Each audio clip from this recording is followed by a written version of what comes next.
keadaan tanpa ada kurangan sedikit pun. Amin. Ya Rabbal Alamin. Dan salawat serta salam kita curahkan kepada Nabi Muhammad SAW serta keluarga, sahabat, dan kita selaku umatnya semoga senantiasa menjalankan sunnah-sunnahnya dan mendapatkan syafaat di akhirat kelak. Amin, amin. Baik teman-teman sekalian, seperti kelas-kelas sebelumnya kita buka terlebih dahulu dengan membaca lafaz basmalah terlebih dahulu. Bismillahirrahmanirrahim. Dan dilanjutkan tilawah mungkin ya, tilawah sejenak mungkin uh, dari Mas Idam, boleh mungkin Mas Idam.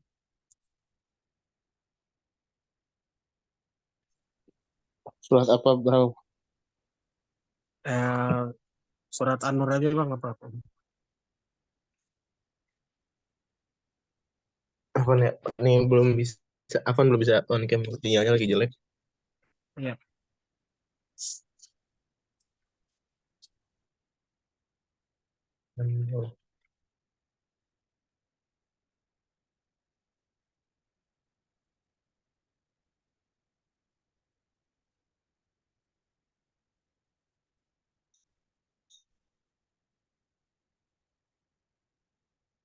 Ayat berapa? 11 sampai 15 boleh, Dam. Berapa? 8 sampai 15. 11 sampai 15. Oh, 11.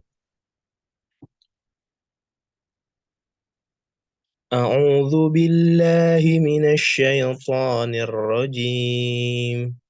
بسم الله الرحمن الرحيم. إن الذين جاءوا بالإفك عصبة منكم لا تحسبوا لا تحسبوا لا تحسبوه شرا لكم، بل هو خير لكم، لكل امرئ منهم ما اكتسب من الإثم، والذي تولى كبره منهم له عذاب عظيم. لولا إذ سمعتموه ظن المؤمنون والمؤمنات بأنفسهم خيرا وقالوا هذا إفك مبين. لولا جاءوا عليه بأربعة شهداء فإذ لم يأتوا بالشهداء فأولئك عند الله هم الكاذبون. ولولا فضل الله عليكم ورحمته في الدنيا والآخرة لمسكم فيما أفضتم فيه عذاب عظيم، إذ تلقونه بألسنتكم وتقولون بأفواهكم ما ليس لكم به علم وتحسبونه وتحسبونه هينا وهو عند الله عظيم. صدق الله العظيم. Sadaqallahul Ya, makasih banyak Idam atas pembacaan tilawahnya. Ya, semoga di malam hari ini kita sama-sama bisa mendengarkan kembali tafsir lanjutan dari surat An-Nur ini. Selanjutnya saya serahkan ke Mbak Husna ya, atau Vina, atau siapa ini? Aku. Baik, Oh, ya. Vina ya. Oke, Vina. Bismillahirrahmanirrahim. Saya share screen.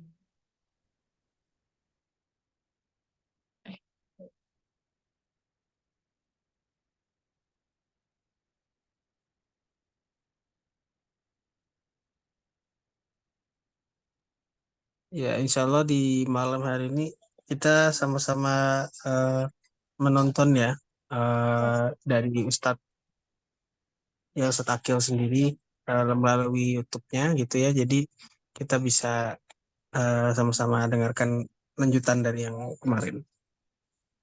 Oke, Bismillahirrahmanirrahim. Ini share screen-nya kelihatan. Kelihatan, Vin. Aman. Bismillahirrahmanirrahim. Assalamualaikum warahmatullahi wabarakatuh. Suaranya aman. Masuk, masuk. Oke. Gedein dikit nih. Ya, siap. Tapi ini kayaknya udah sini. Wait ya.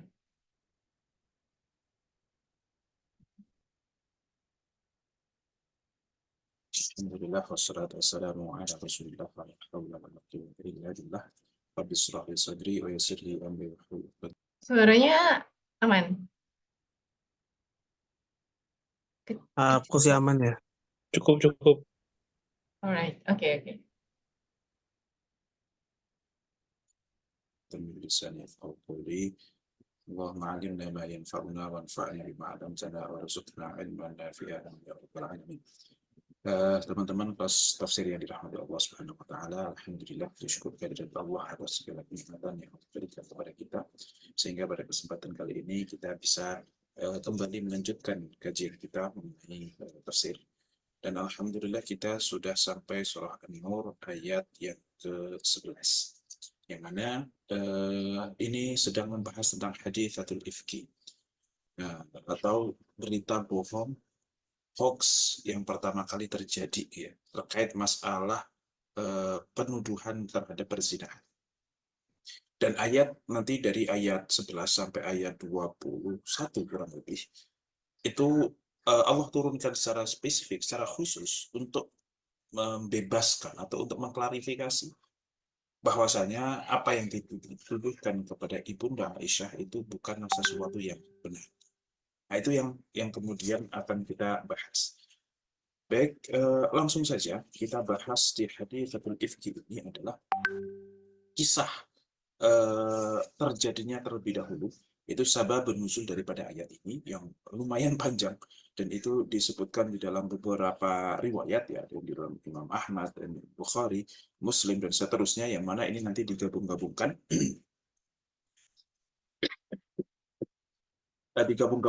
untuk kemudian mendapatkan cerita yang lebih utuh lagi, insyaallah. Baik, di sini disebutkan di dalam kitab Tafsir Al-Munir, itu karya Syekh Wahbah Suhaili. Cerita beliau sendiri itu sudah sampai 4 halaman. 6 lembar. 6 halaman, 3 lembar 6 halaman. Insya Allah akan kita baca pelan-pelan, dan ini harus detail memang supaya kemudian memahami peristiwanya dari awal sampai akhir. Karena Rasulullah sallallahu alaihi wasallam idza arada an yukhruja li safarin aqra'a baina nisa'ihi. Rasulullah sallallahu alaihi wasallam itu ketika kemudian beliau mau perang atau mau pergi, mau melakukan safar, beliau mengundi siapakah istri yang akan ikut beliau. Ya, karena memang kenapa kok diundi, perlu dikocok gitu kayak arisan itu, karena mereka memiliki hak yang sama. Ya, kewajiban Rasulullah adalah membagi untuk stay di rumah masing-masing. Tetapi begitu Rasulullah hendak pergi, maka mereka berhak untuk diajak semuanya, untuk tidak diajak semuanya, atau dipilih salah satu berdasarkan undian. Nah, tentu undian yang seperti ini tidak haram. Kenapa? Karena undian yang seperti ini terpilihnya satu orang bukan merupakan kerugian orang lain. Ya, karena kalaupun yang tidak terpilih ya tidak modal apa-apa, tidak kehilangan apa-apa. Berbeda dengan mungkin undian yang sifatnya judi. Keuntungan seseorang merupakan kerugian orang lain. Intinya itu.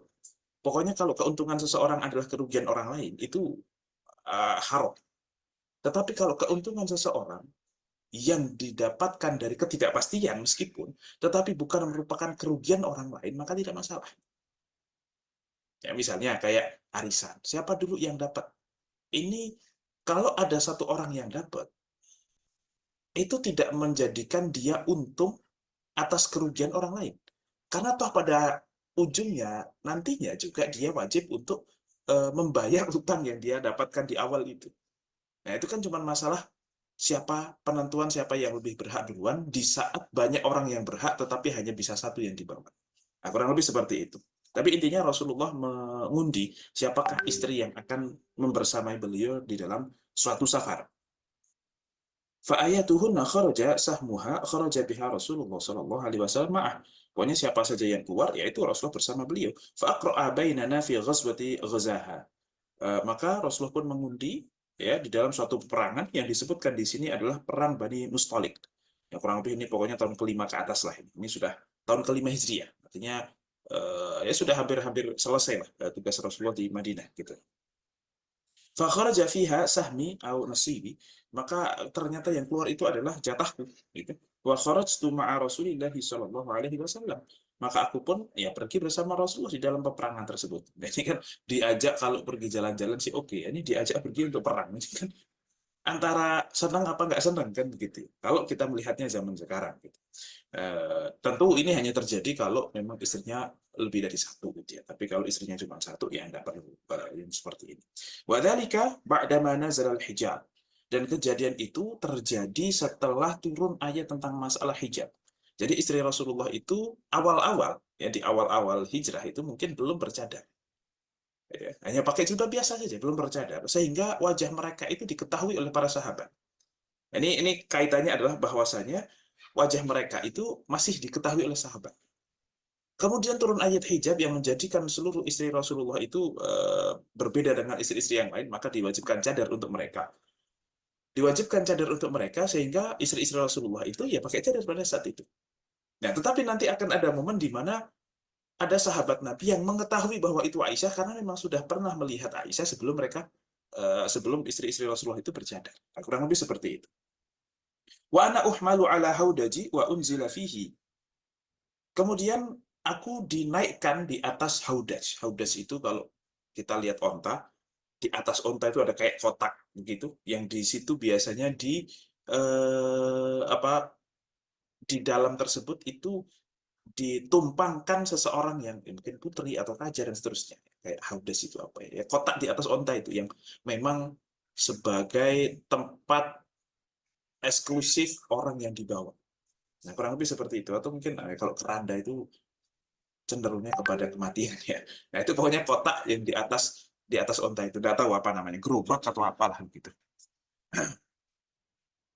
Fasirna hatta idza faragha Rasulullah sallallahu alaihi wasallam min ghazwatihi tilka faqafala wa danawna minal madinati adana lailatan birrahil.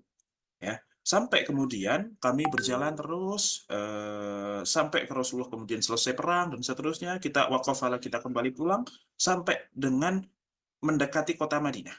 Mendekati kota Madinah maka Rasulullah sallallahu alaihi wasallam pun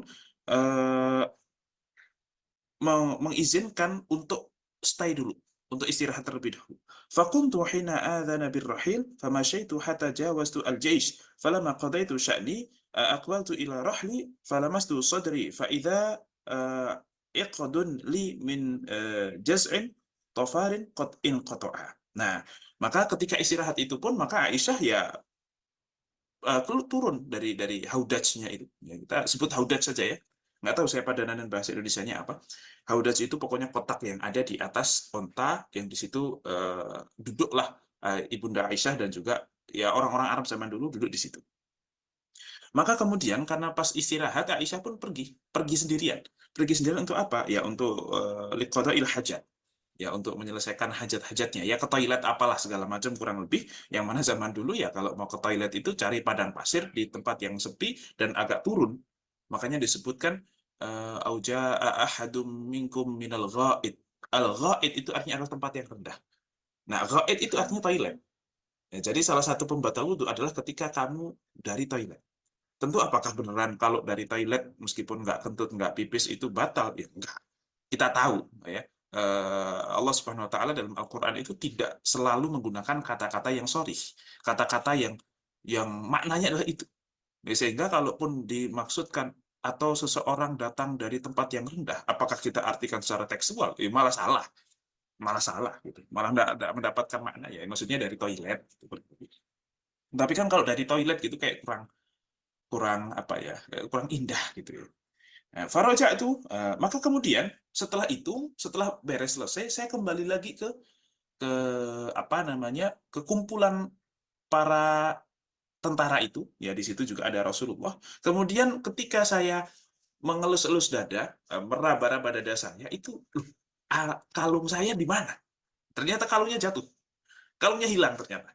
Nah, karena kalungnya hilang, maka Aisyah pun kembali mencari lagi. Nah, Aisyah awalnya pamit keluar. Oke. Setelah keluar untuk qada hajat, selesailah beliau balik lagi. Maka pada saat itu tentara-tentara atau mungkin katakanlah para apa namanya ajudan-ajudannya Aisyah itu sudah melihat bahwa Aisyah sudah balik, ya sudah gitu. Oke, udah pulang kok begitu. Maka tapi ternyata Aisyah tanpa diketahui oleh mereka itu kembali lagi ke tempat beliau buang hajat untuk mencari apa namanya, kalungnya tadi yang hilang. Faraja'tu faltamastu iqadi fahabasani ibtigha'ahu. Maka fahabasani ibtigha'uhu. Maka aku pun kembali ke tempat yang tadi untuk mencari kalungku. Maka pencarianku terhadap kalung ini menjadikan aku habasan, menjadi tertahan, jadi ya harus nggak bisa cepat-cepat pulang gitu. Fa aqbala rahqa alladhi kanu yuharrilunani fahtamalu haudaji. Maka setelah itu dikumandangkan ayo jalan-jalan jalan. Nah, istirahat sudah selesai, jalan. Kemudian haudajnya Aisyah yang tadinya di atas unta kan ketika istirahat diturunkan dulu, kemudian Aisyah turun dari haudajnya, kemudian pergi, kemudian balik lagi, ternyata ada yang hilang, balik lagi, pulang, pergi lagi, gitu ya. Dalam kondisi para ajudannya itu tidak tahu, dan haudajnya itu ditaruh di atas unta lagi dengan asumsi para ajudan ini Aisyah udah di dalam, gitu. Faruhaluhu 'alal ba'iri alladhi kuntu arkabu wa hum yahsabuna anni fihi. Dan mereka menaruh haudas itu di atas unta dengan keyakinan bahwasanya Aisyah udah di dalam gitu. Wa kana nisa'u idzaka khifafan lam yathqulna. Karena apa kok mereka ini Aisyah kemudian tidak menyalahkan para ajudan ini ya. Tidak menyalahkan para ajudan ini. Kenapa kok mereka menyangka saya udah di dalam? Karena memang perempuan-perempuan pada saat itu khifafan, masih bodinya langsing-langsing, tidak berat gitu. Ya, makanya mungkin jauh lebih berat haudajnya dibandingkan Aisyahnya, sehingga ya diangkat berat. Ya ini udah ada Aisyah nih di dalamnya gitu, karena tidak terlalu keras. Ini cerita-cerita yang apa namanya, di pom bensin, isi bensin, kemudian pas berangkat ditinggal. Nah, kurang lebih seperti itulah Aisyah. Kondisinya juga seperti itu. Tapi ya karena menurut orang-orang para ajudan ini, Aisyah udah balik kok tadi. Ya memang sudah balik. Tetapi masalahnya Aisyah pergi lagi. Itulah yang tidak diketahui. Dan pas diangkat, ya memang Aisyah kecil. Sehingga pas diangkat ya tidak ada bedanya. Tidak terlalu ada bedanya apakah ada orang atau tidak gitu. Sama-sama berat. Walam yakhshahunna lahm innama yakunna al-alaqata minat ta'am. Ya, karena orang-orang perempuan zaman dulu itu hanya makan sedikit saja. Falam yastankiril qauma khifatal haudaji hina rafa'uhu wa hamaluhu. Maka para ajudan itu ya tidak merasa bahwasanya ini enteng itu ya memang karena enteng gitu. Karena memang Aisyah itu enteng, tidak berat, maka ya diangkat saja. Wa kuntu jariyatan haditsatus sin, dan aku kondisinya masih usia dini, artinya ya masih mungkin usia 15 tahun. Karena Rasulullah wafat itu kalau nggak salah usia Aisyah itu baru genap 20 atau malah 19 tahun. Artinya karena masih muda ya masih enteng begitu ya. Nanti kalau sudah agak-agak usia 20 30 tahun ya agak lumayan berat, itu wajarnya begitu. Faba'athu al-jamala wasaru wa wajadtu iqdi ba'dama istamara al-jaysh. Maka kemudian rombongan prajurit itu pun pergi meninggalkan tempat peristirahatan, sedangkan Aisyah masih sedang sibuk mencari kalungnya. Nah, setelah beliau sibuk mencari kalung, alhamdulillahnya ketemu ba'da mastamarul jaysh. Tetapi ketemunya itu setelah posisi para prajurit itu sudah pergi, sudah meninggalkan itu. Wa dhanantu anna al-qauma sayafqidunani fayarji'una ilayya. Dan aku pun dengan pedenya, aku istri Rasulullah, tidak mungkin ditinggal. Maka pasti akan kembali dan mencari aku. Kurang lebih seperti itu kepedeannya Aisyah. Cuman masalahnya tidak ada satupun yang merasa Aisyah itu ketinggalan. Itu menjadi problem. Fabaina ana jalisatun fi manzili ghalabatni aynaya fanimtu. Ya sudah, aku pun kembali ke tempat yang tadi aku turun. Artinya ya udahlah, Jaishnya udah nggak ada, udah pulang begitu, udah ya sudahlah kita tunggu saja di tempat di mana aku tadi ketinggal gitu ya. Karena pasti mereka kalaupun nyari ya nyarinya ke sini daripada nanti saya malah pergi kemana saling mencari malah nggak ketemu malah bikin repot. Udahlah saya di sini saja nunggu beli. Faghalabatni ainaya fanimtu. Maka aku pun terkantuk dan akhirnya tertidur. Wa kana Safwan bil al-Mu'attal as-Sulami thumma az-Zakwani qad arrasa min wara'il jaishi. Eh, Kemudian ada seseorang sahabat bernama Safwan bin Al-Mu'attal As-Sulami, itu dia adalah orang yang menjadi sweeper. Ya, mungkin teman-teman tahu lah, sweeper itu kalau dalam satu rombongan itu pasti ada yang paling terakhir, ya, tidak hanya di paling belakang, tetapi malah justru terpisah dari rombongan, yang intinya dia adalah sweeping. Kira-kira ada nggak barang-barang ketinggalan lah atau apa, ya kemudian dia itu bagian membawakan barang-barang ketinggalan. Ya, sweeper min wara'il jaishi. Fa'adlaja, kemudian beliau pun ya pokoknya menyusul begitu. Fa'asbaha inda manzili faro'a sawadi insanin faro'a sawada insanin naimin. Kemudian ketika lewat di tempat saya istirahat itu, tempat saya menunggu itu, ya, jadi sebelum para prajurit itu sadar Aisyah hilang, Aisyah ketinggalan, itu lebih dulu si sweeper ini kemudian atau Safwan bin Al-Mu'attal As-Sulami ini kemudian lewat tempat tersebut dan melihat itu kok ada hitam-hitam gitu berpakaian hitam Aisyah ya, kayak ada orang itu siapa begitu ya, lagi tidur. Fa'atani fa'arrafani hina ra'ani. Maka kemudian mendatangi dan melihat karena memang Aisyah tidak pakai cadar pada saat itu ya, karena tidur gitu, jadi dicopot cadarnya. Faqad kana ra'ani qabla al-hijab, dan beliau sudah melihat aku sebelum hijab. Artinya memang tahu betul ini siapa. Oh, ini Aisyah begitu. Fastaiqadtu bistirja'ihi. Maka beliau pun langsung refleks mengucapkan inna lillahi wa inna ilaihi raji'un. Maka aku pun terbangun, kata Aisyah. Kaget, gitu kan ya. Hina arafani. Ya, dia langsung mengucapkan istirja ketika mengetahui bahwa yang ketinggalan itu aku, yang sendirian di tengah-tengah gurun pasir itu aku. Fakhammartu wajhi bi jilbabi. Maka setelah itu aku pun langsung mengambil jilbabku, yaitu apa namanya, khimat, cadar, untuk menutupkan wajahku. Wallahi ma kallamani kalimatan wala sami'tu minhu kalimatan ghaira istirja'ihi hina anakha rahilatahu. Dan demi Allah beliau tidak berbicara sedikit pun kepadaku. Ya. Dan aku juga tidak mendengar satupun kalimat keluar dari mulut dia kecuali ya pas istirja innalillahi wa inna ilaihi raji'un tadi gitu. Ketika kemudian beliau itu akhirnya kan bawa onta atau kuda begitu, dan kuda atau ontanya itu ya diturunkan supaya Aisyah naik ke atas. Dan Safwan bin Al-Mu'attal itu yang menarik kudanya atau mungkin menarik ontanya. Nah nih, jadi teman-teman yang dirahmati Allah, salah satu bentuk penghormatan Safwan bin Al-Mu'attal adalah tidak mengajak ngobrol Aisyah. Sama sekali. Ya, menundukkan pandangan, tidak ngobrol Aisyah, tidak kemudian kok bisa ketinggalan, kok bisa di sini, gimana ceritanya, kan begitu ya. Ya mungkin kalau saya pun ya kepo gitu, kok bisa gitu ketinggalan gitu ya. Tetapi saking ta'zimnya sama Rasulullah, dan ini adalah istri Rasulullah, maka beliau tidak mengambil kesempatan ini untuk kemudian cari tahu kenapa apa segala macam gitu, tidak. Apalagi kepikiran yang negatif-negatif, tidak sama sekali. Beliau bahkan diam saja. Mungkin kalau banyak orang ada kemungkinan malah ngobrol gitu ya, ibaratnya menanyakan lah atau apa dan seterusnya, menyapa dan seterusnya. Tetapi karena tidak ada orang sama sekali, justru malah beliau menahan diri dengan menghormati Rasulullah Shallallahu Alaihi Wasallam. Fawati'a ala yadiha farikibtuha fantolaqa yaqudu bi ar-rahilah. Maka kemudian beliau menundukkan tunggangannya, menurunkan tunggangannya, ya, untanya disuruh tidur begitu. Maka Aisyah pun naik, kemudian dia yang yaqudu bi, yang apa namanya, menarik untanya untuk kembali ke kota Madinah. Jadi yang tadinya pergi set gitu ya, beres perang, pulang mau ke Madinah, sebelum Madinah istirahat dulu, ternyata ketinggalan. Nah, dari tempat dia ketinggalan sampai kota Madinah itu pulangnya bersama Safwan bin Al-Mu'attal As-Sulami. Dan itu kondisinya cuma berdua saja. Tidak ada orang lain. Ya, artinya begini. Ini salah satu yang dikisahkan dalam surah An-Nur. Bahwasanya perempuan yang baik, laki-laki yang baik, apapun kondisinya ya baik saja gitu. Ya artinya ada kesempatan, tidak ada kesempatan, baik ya baik. Memang semakin ada kesempatan maka semakin besar peluang untuk melakukan keburukan. Tetapi orang-orang yang memang sudah dijaga oleh Allah dan menjaga dirinya karena Allah, ya insya Allah akan tetap terjaga dengan baik-baik.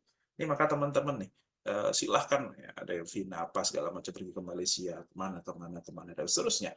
Tentu kalau bukan dipasrahkan oleh Allah gitu ya. Kalau orang tuanya tidak mempasrahkan kepada Allah, itu pasti deg-degan dulu bawaan.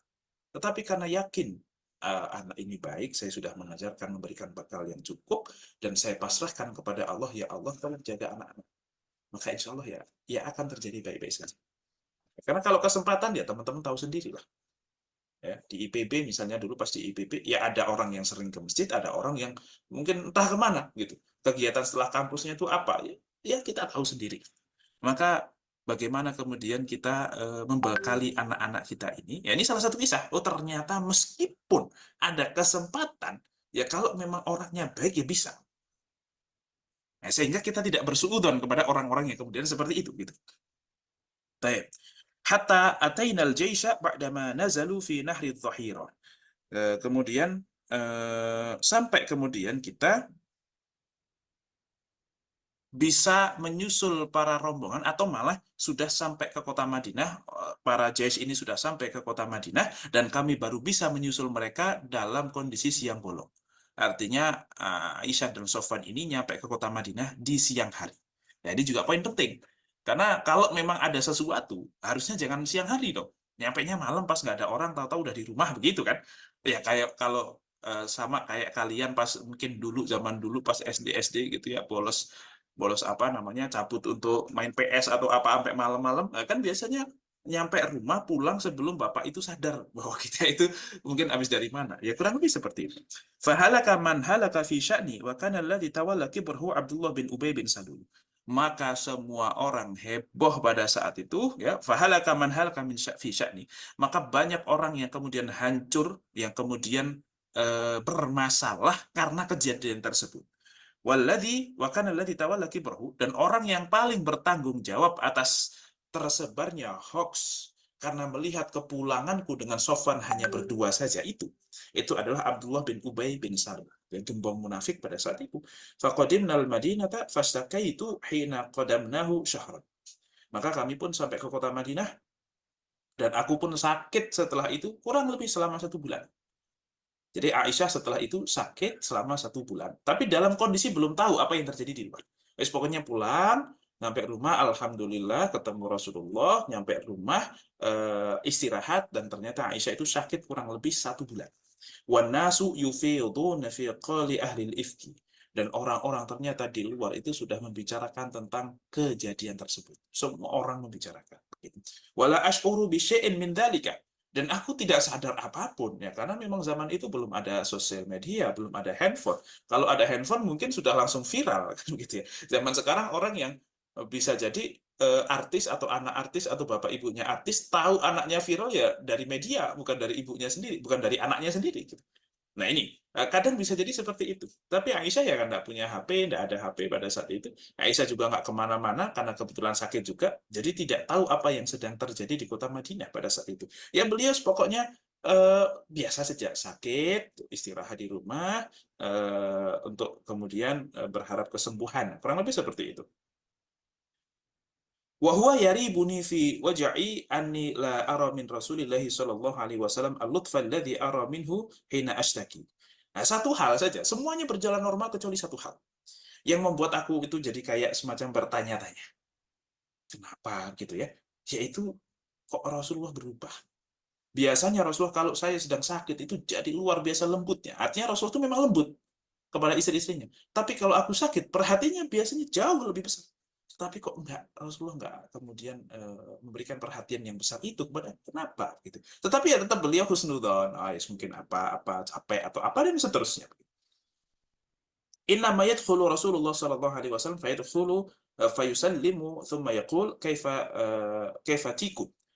Kemudian Rasulullah itu datang kepadaku, memberikan ucapan salam, kemudian cuma menanyakan, gimana kabarnya, udah sehat belum? Udah gitu doang. Fi isyaratin ilal mu'annats fadzalika alladhi yaribuni wala ash'uru bisyarr. Itu aja yang membuat aku bertanya-tanya. Rasulullah. Tapi ya aku pun Aisyah pun tidak kemudian melihat ada sesuatu yang buruk terjadi gitu ya. Ya mungkin apa gitu. Husnudzon itu. Hatta kharastu ba'dama naqihtu wa kharajtu ma'i ummi Mistah qibala al-manasik wa huwa mutabarrazana. Baik. Sampai kemudian setelah aku itu sembuh ya, agak-agak enakan begitu, sudah agak sembuh, aku keluar bersama Ummu Mistah. Ummu Mistah itu bibinya Abu Bakar As-Siddiq. Berarti ya bibi nenek, itu bibi neneknya Aisyah. Ibunya Mistah keluar untuk ke tempat pembuangan. Ya, artinya ke toilet begitu. Zaman dulu kan belum ada toilet. Wala nakhruju illa lailan ila lail.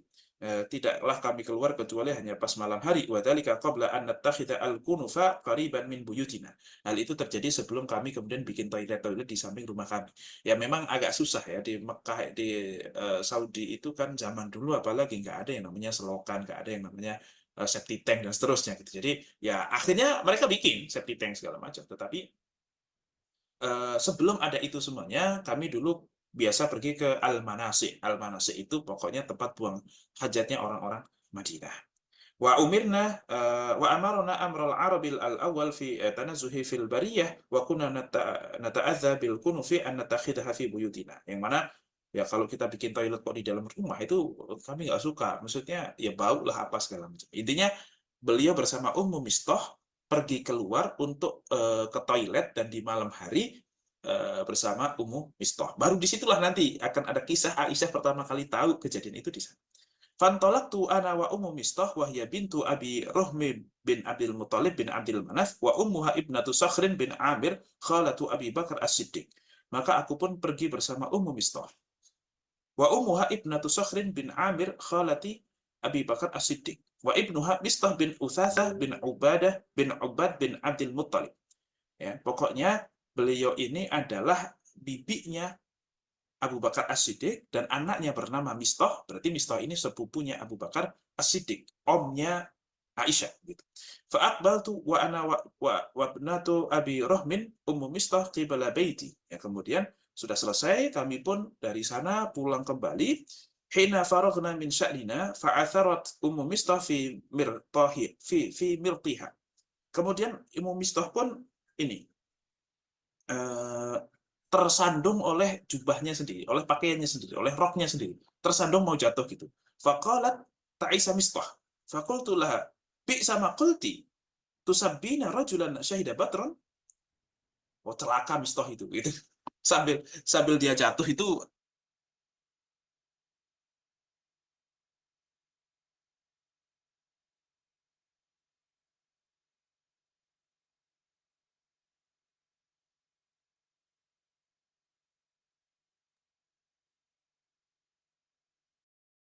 Maaf ya teman-teman, bentar.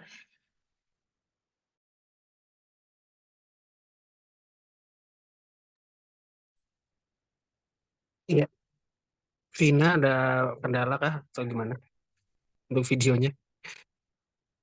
Iya, sebentar. Tadi ke kelas, sorry. Bentar ya.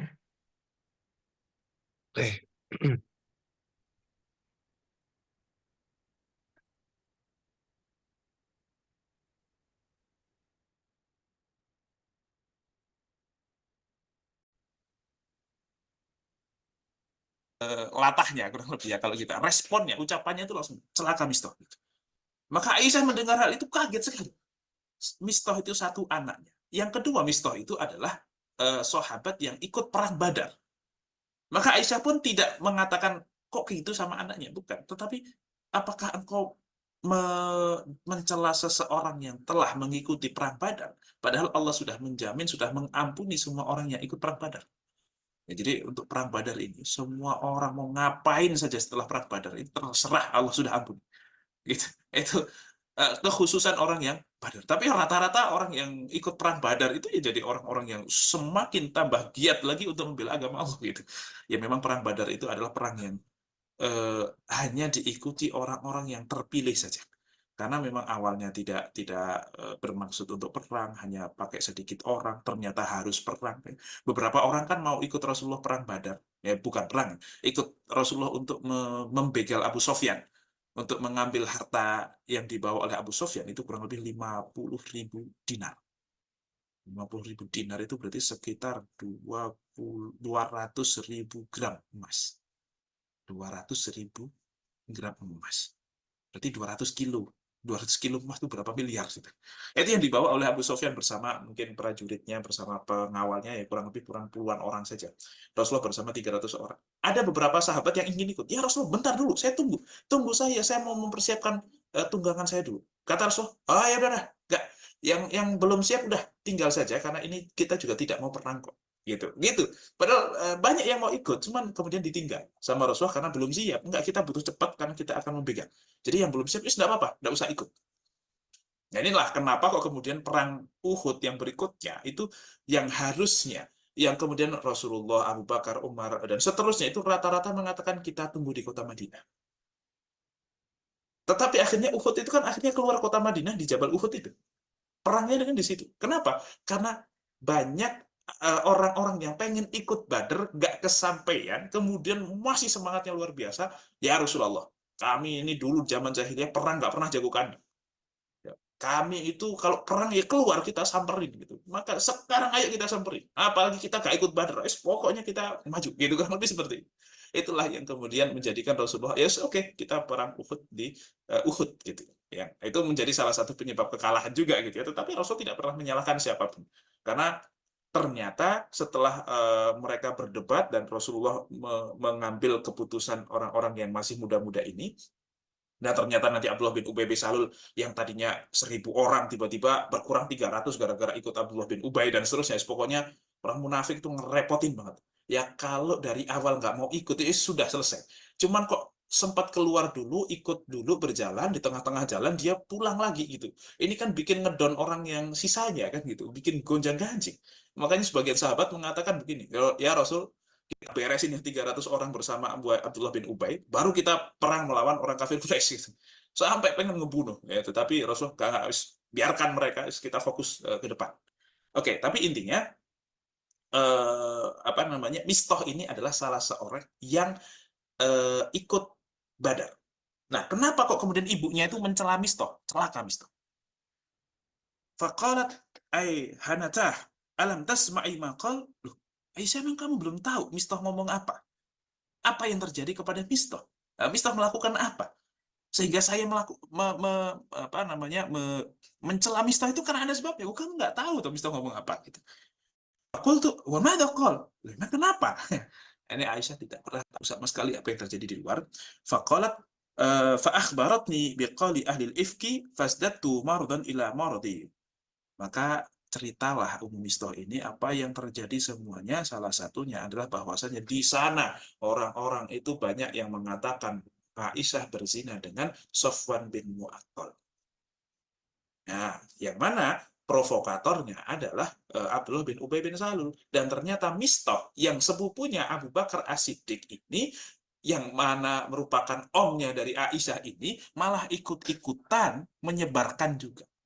Menjadi salah satu inilah buzzernya lah, kurang lebih begitu. Malah menjadi salah satu buzzernya.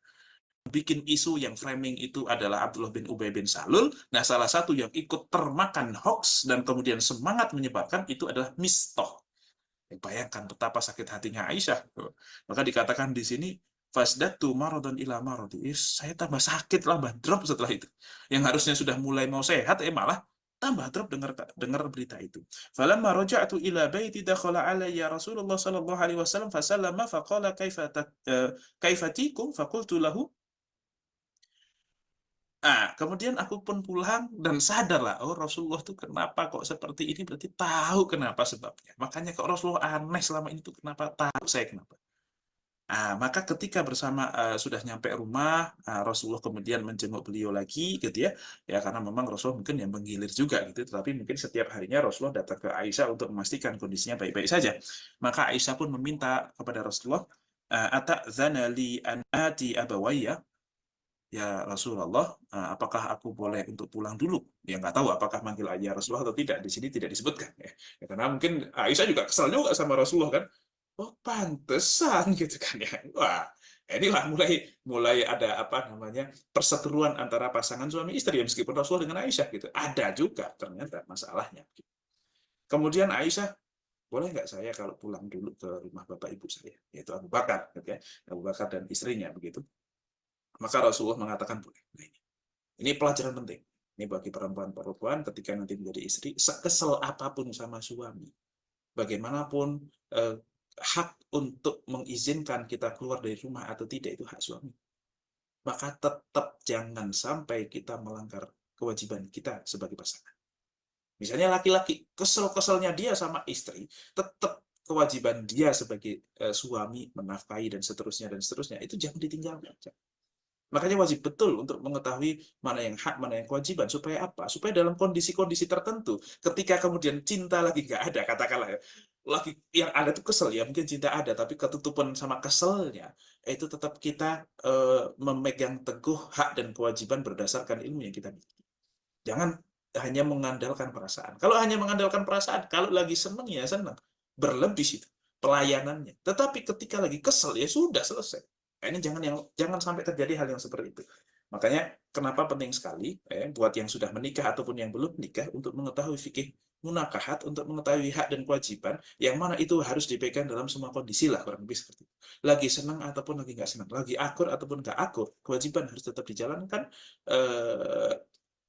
Hak-hak dia ya, termasuk salah satunya adalah istri izin ketika ingin keluar dari rumahnya untuk kemudian menginap atau mungkin mengunjungi kedua orang tua. Faqalat na'am, faqalat wa ana hina idzin uridu an atayaqqan al-khabar min qibalihima. Oke, akhirnya saya pun pergi ke rumah Abu Bakar dan Ibu gitu ya, kepada bapak dan ibuku. Untuk apa? Untuk kemudian klarifikasi, untuk kemudian mencari sumber. Apakah untuk tabayun? Apakah benar yang dikatakan Mistah itu? Bahwasanya ada desas-desus seperti ini dan Mistah menjadi salah satu penyebar beritanya begitu. Fa'adzina li Rasulullah sallallahu alaihi wasallam faji'tu abawayya faqultu li ummi ya ammatah, wahai ibuku, limadza yatahaddatsu an-nasu bihi?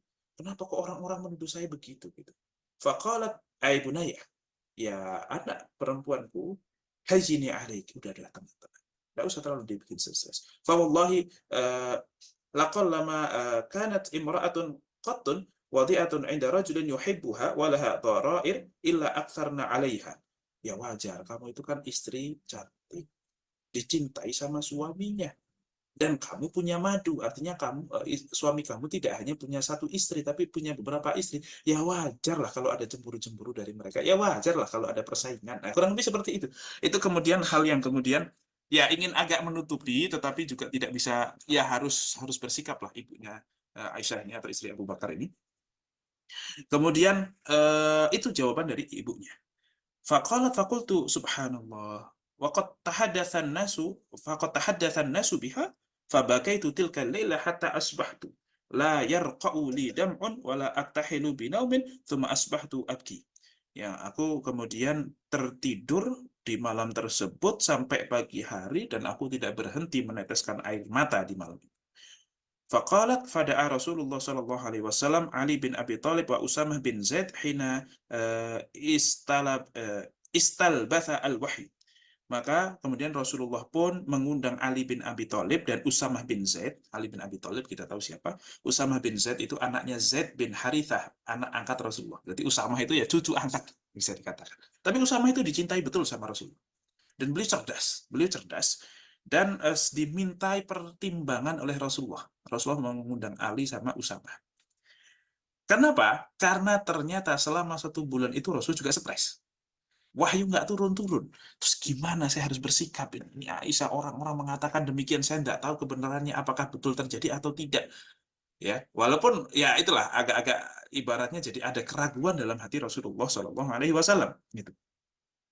Yas'aluhuma wa yastashiruhuma fi firaqi ahlihi. Maka kemudian nanya, gimana nih tentang Aisyah? Lebih baik saya kemudian pertahankan atau saya sudahi saja? Karena bukan masalah dia Rasulullah tidak percaya, tetapi omongan orang sudah tidak bisa dikendalikan. Tidak ada bukti yang bisa Rasulullah berikan kepada orang-orang terkait dengan omongannya Abdullah bin Ubay bin Salul ini. Abdullah bin Ubay bin Salul itu semacam menuduhkan. Ya. Tuh, lihat, Aisyah itu masih muda.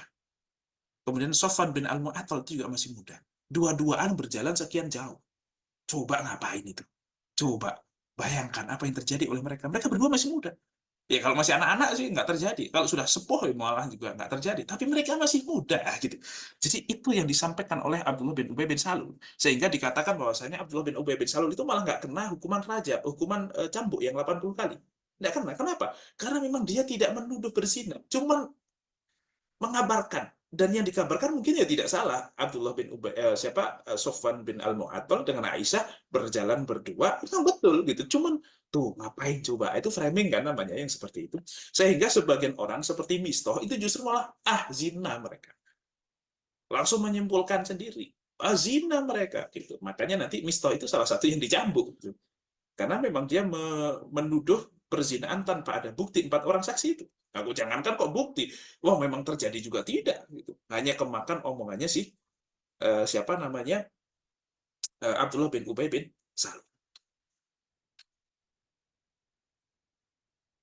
Qalat fada'a Rasulullah sallallahu alaihi wasallam ala Nah, kemudian bertanya kepada Ali bin Abi Thalib dan Usamah, faqalat fa amma Usamah. Adapun Usamah bin Zaid fa asyara ala Rasulillah sallallahu alaihi wasallam billadhi ya'lamu min bara'ati ahlihi.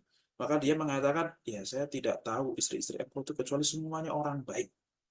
Wong engkau ini orang baik, pasti ya istrinya baik-baik juga. Wabilladhi ya'lamu fi nafsihi lahum minal wuddi. Tidak mungkin istri-istri engkau itu sangat mencintai engkau luar biasa. Faqala Usamah, ya Rasulullah, ahluka wala na'lamu illa khairan. Saya tidak mengetahui keluargamu, istri-istri engkau, kecuali mereka adalah orang-orang baik semua. Makanya Aisyah ada simpati sama siapa namanya? Sama. Wa amma Ali bin Abi Thalib. Adapun Ali bin Abi Thalib pas ditanya gitu. Faqala ya Rasulullah, lam yudayyikillahu alaik. Ya Rasulullah, engkau itu dibebaskan oleh Allah. Wan nisa'u siwaha katsir. Dan masih banyak perempuan yang di sana yang baik. Bukan berarti kemudian mengatakan Aisyah atau setuju dengan Aisyah bahwasanya Aisyah itu zina. Enggak. Tetapi ya Rasulullah, kondisinya engkau lagi berat-beratnya nih mempertahankan Aisyah. Karena isu orang di sana tentang Aisyah itu begitu besar. Tetapi engkau itu sebenarnya bisa saja untuk melepas, sudah selesai gitu. Tanpa harus menunggu apakah Aisyah itu beneran salah atau tidak.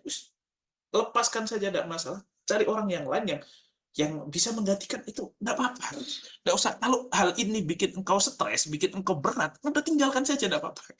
Makanya Aisyah itu sama Sayyidina Ali ya semacam ada sentimen juga gitu.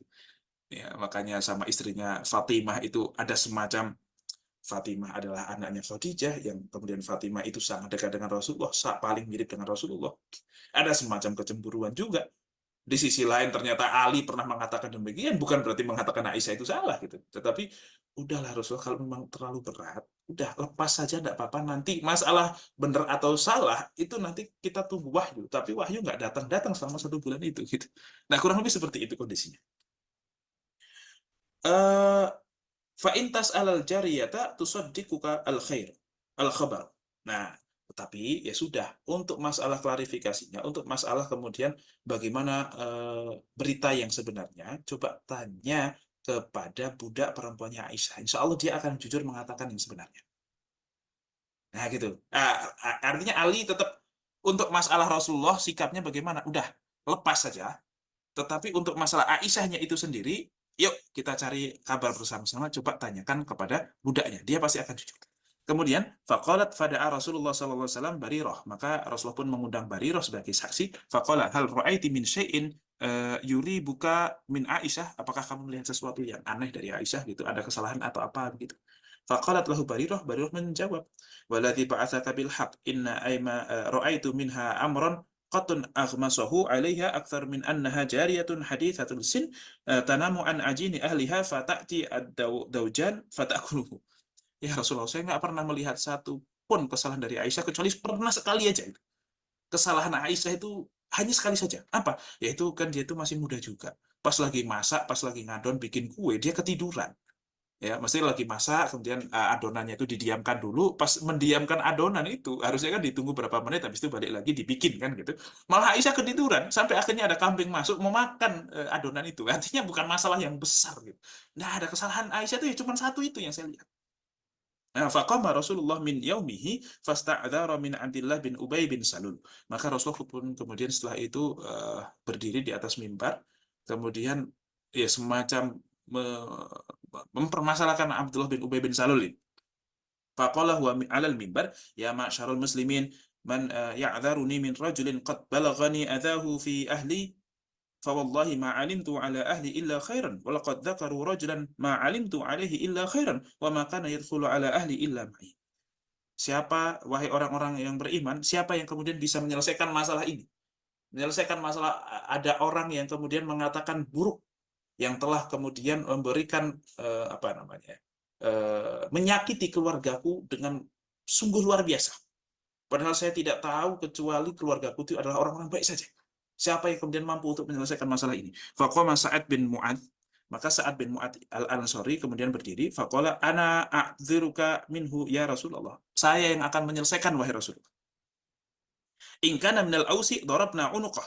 Kalau ternyata dia dari kalangan Aus, jadi di kota Madinah itu ada dua kaum besar, yang mana itu adalah kaum Ansor semuanya, satu Aus, satu Khazraj. Nah, Sa'ad bin Ubadah itu adalah Sa'ad bin Mu'adz itu adalah pimpinan dari orang Aus. Dia mengatakan kalau itu dari kaumku, saya penggal itu orang. Gitu. Wa in kana min ikhwanina, kalau dia berasal dari saudara kami yaitu Khazraj, karena memang Aus dan Khazraj itu sudah puluhan tahun bahkan 100 tahun lebih. Mereka itu selalu bertikai, selalu perang sampai muncul Rasulullah dan mendamaikan keduanya. Kalau berasal dari saudara kami minal Khazraj, amartana fa'alna amruka. Amartana fa'alna amruka. Ya sudah, perintahkan kepada kami apa akan kami selesaikan. Jadi ya kalau Aus oke lah, memang kalau di bawah kekuasaan dia. Tapi kalau untuk Khazraj kok kemudian dia juga yang akan mengeksekusi, ini ternyata bikin Sa'id bin Ubadah itu pimpinan kaum Khazraj itu agak emosi. Saat ya kalau untuk masalah ternyata ada di Aus, ya kamu yang selesaiin. Tapi kalau Khazraj jangan, itu urusan kami gitu. Kurang lebih begitu. Kata bohong kamu, nggak mungkin. La amrullahi la taqtulahu wa la taqdiru ala qatlihi walau kana min rahtika ma ahbabta an yuqtal. Wahai Sa'ad bin Mu'adz, bohong kamu. Tidak mungkin kamu bisa membunuh orang, kalaupun itu salah, tapi dari kalangan Khazraj. Tidak mungkin kamu bisa bunuh. Tidak akan kamu membunuh dan nggak mungkin kamu akan bisa bunuh. Artinya kami akan menghalangi itu, karena bagaimanapun itu dari kaumku. Artinya kalaupun dia tidak ngomong seperti itu, kalau dari ikhwan kami ya maka serahkan kepada pimpinannya mereka. Misalnya begitu, itu mungkin agak aman. Tapi agak nyolot juga ini, saking keselnya juga Sa'ad bin Mu'adz ini kepada Abdullah bin Ubay bin Salul. Faqama Sa'id bin Ubadah wa huwa sayyidul Khazraj wa kana rajulan sholihan walakin ihtamalat al-hamiyah. Faqala li Sa'ad bin Mu'adz kadzabta la amrullahi la taib. Faqama Usaid bin Hudayr wa huwa ibnu ammi Sa'id bin Mu'adz faqala li Sa'id bin Ubadah kadzabta la amrullahi la naqtulannahu fa innaka munafiqun tujadilu 'anil munafiq fatathawarul al-hiyan. Maka sampai akhirnya mereka terprovokasi dan hampir berantem itu, hampir perang lagi itu. Al-Aus wal Khazraj hatta hamu an tatilu wa Rasulullah sallallahu alaihi wasallam 'alal minbar falam yazal yukhaffiduhum hatta sakatu wa sakata Rasulullah. Sampai Rasul kemudian menenangkan mereka. Udah, selesai, cukup. Ya, sampai mereka mau perang gitu ya. Nah, ternyata faqalat, karena Abdullah bin Ubay bin Salul ini ternyata memang dari kalangan Khazraj, bukan dari kalangan Aus. Makanya saat bin Mu'adz ya sangat gregetan banget. Kalaupun memang dari kalangan saudara kami, engkau perintahkan apa akan kami selesaikan. Nah, artinya kalau engkau memang mengizinkan kami membunuh dia, saya bunuh gitu. Saking keselnya dengan kejadian ini, ya. Dan Sa'ad bin Ubadah itu aslinya orang soleh, tetapi ya karena wah ini kok melampaui batas, ya serahkan kepada kami, kami juga akan menyelesaikan, tenang saja gitu. Tapi jangan kalian gitu, biar kami saja gitu. Faqalat fabakaitu yaumi dzalika wala yarqa'u li dam'un wala aktahilu binaumin wa abawaya yadhunnani anna al-buka'a faliqun kabidi. فبينما هما الجالسان عندي وأنا أبكي إذ استأذنت علي امرأة من الأنصار فأذنت لها فجلست فتبكي معي فبين نحن على ذلك إذ دخل علينا رسول الله صلى الله عليه وسلم فسلم ثم جلس. Kita dengarkan adzan sebentar.